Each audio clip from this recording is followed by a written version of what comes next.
Okay, good afternoon guys. Kunan lang natin ito ng kung bali experience na lang siguro. So, ang nangyari kasi nito, yung may-ari, boss, unsa kito naitabo ani ning saba ra no? Nya ning tingog ani sigang oil indicator misaba.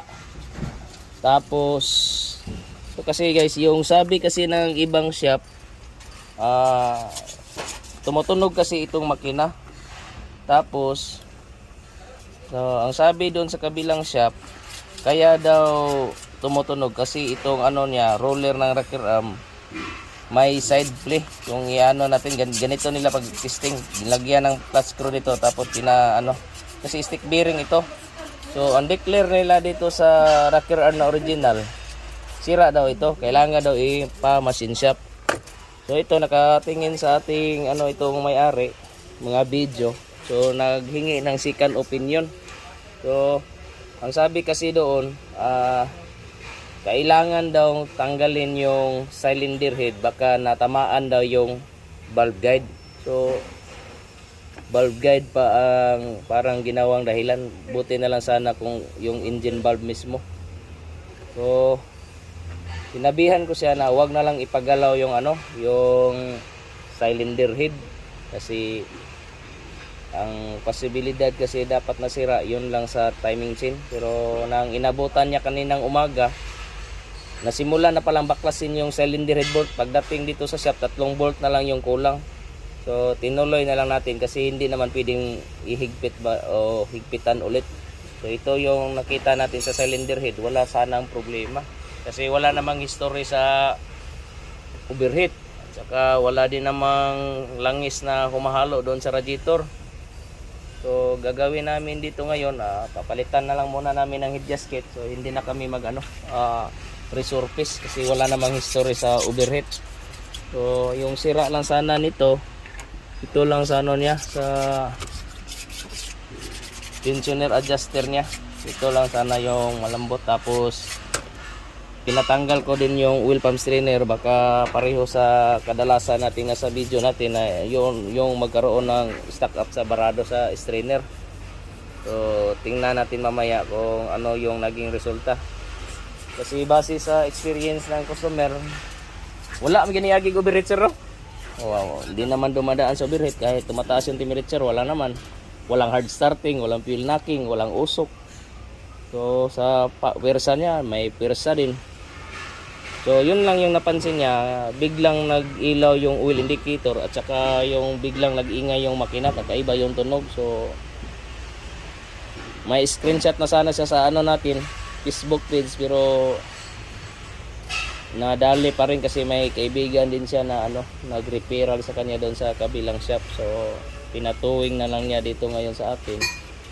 Saka kasi yung finding doon sa kabila, ipamasin siya pa yung rocker arm. So wala ring kapatutunguhan na magandang resulta.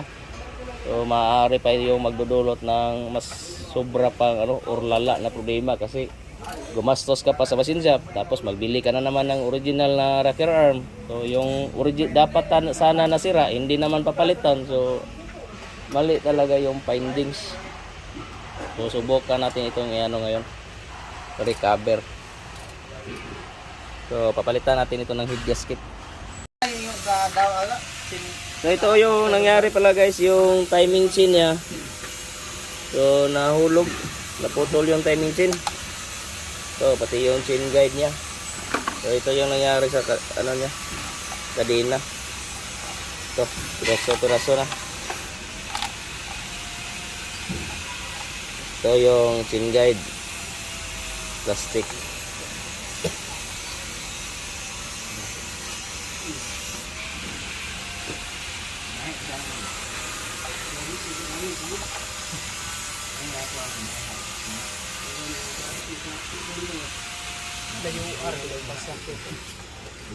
So hindi na sana kailangan itap overhaul kasi dito lang sa ilalim sana yung i-check kasi oil naman yung problema. So oil pump lang sana yung natin galawin, saka yung mga timing chain.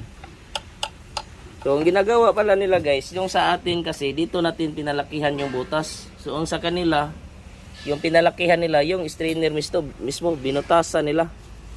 So hindi masyadong klaro. So tanggalin ko to, yan yung itim sa gitna. Yan yung ano nila, binutas. So mali yung pagka-analyze nila.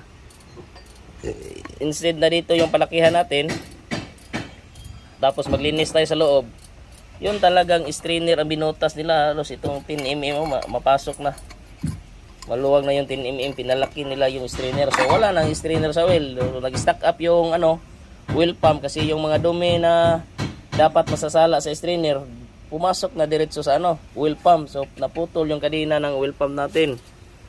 So yun yung mga kulang sa yung pag-analyze ng mekaniko. So ito guys, ito yung nangyayari sa oil pump niya. Wasak talaga. So naputol kasi yung maliit na timing chain. Kaya natamaan sa timing chain, kaya naputol yung mga niya, chain guide. Tapos kasi itong oil pump strainer binutasan sa loob. Hindi maklaro. Pero napakalaking butas. So ito yung ipapalit natin na bagong oil pump. So dito natin makikita yung original MIC. Dito mayroon din siyang MIC. Tapos Hyundai yung sa niya, sa likod. Ito Hyundai. So may replacement kasi nito, kaya iwasan natin yung replacement kasi hindi yon magtagal. So guys, naikabit na muli itong cylinder head sa yung camshaft, pati yung mga rocker arm na sabi nila na sira daw, na ipamasin siya pa kasi ginamitan pa nila ng filler gauge, kahit yung sa 3mm ayaw daw pumasok. So ito ngayon, tapos ito yung bagong natin, oil pump. So, mga chain, tsaka yung mga chain guide na papalitan natin. Ito na po yung ipapalit natin sa oil pump strainer guys. So biakin natin yung ginawa nila sa kanilang oil pump strainer mamaya para makumpara natin. Okay, naibalik na yung timing chain. Kunti na lang. Nadamay ang hindi dapat kasali sa gawaan. Yung cylinder head na top overhaul.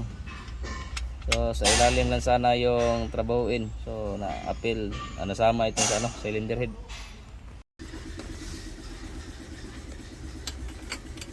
So konti na lang.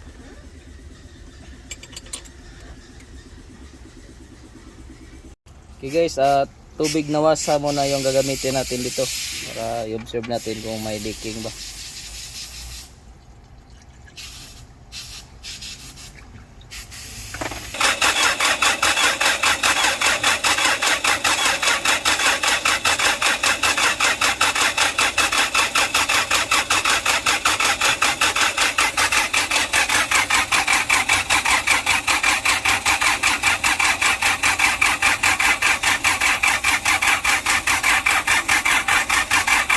Op. Yes. Start.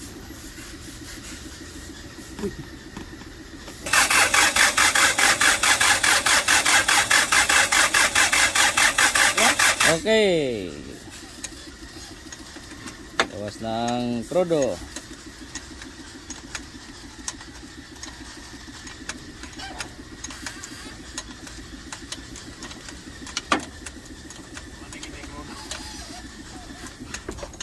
Tinood na giling wa dai. Po nene. Namukon. Wala ko ba ba? Kulo ka litro no. Alitan lang do. Okay, gasang manok to.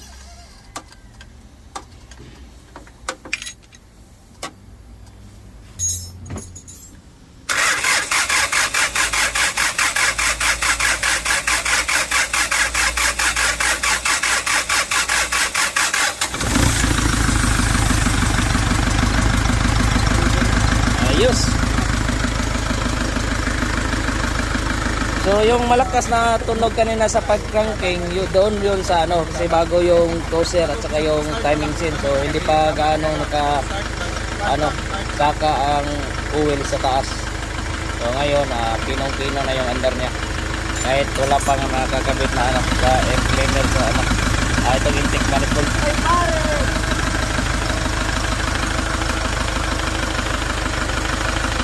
So na itong naputol na oil pump na timing chain. So dito sa bulk cap niya, ayos yung andar, walang lubay sa radiator. Nawasa muna, nawasa. Pagkatapos sasakpa na.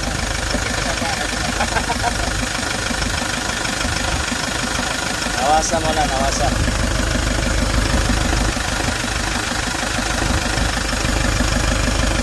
Parang may sabon kasi bumubula.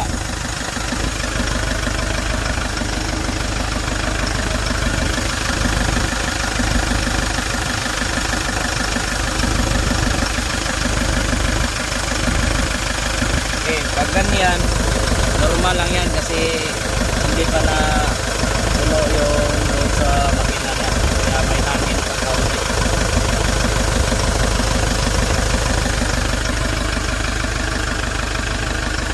So dito guys, nagkaroon siya ng check engine. So i-scan natin kung ano yung niya, history na trouble code. So ito yung history niya guys.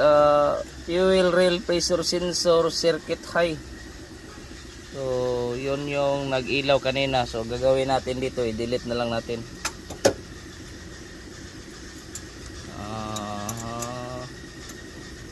Report.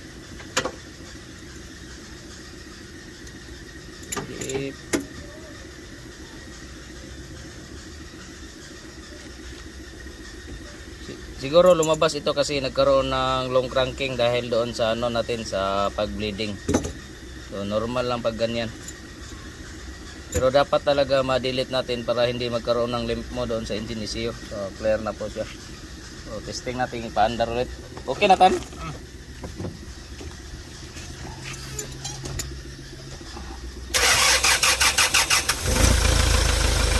Okay, nawala na yung check engine.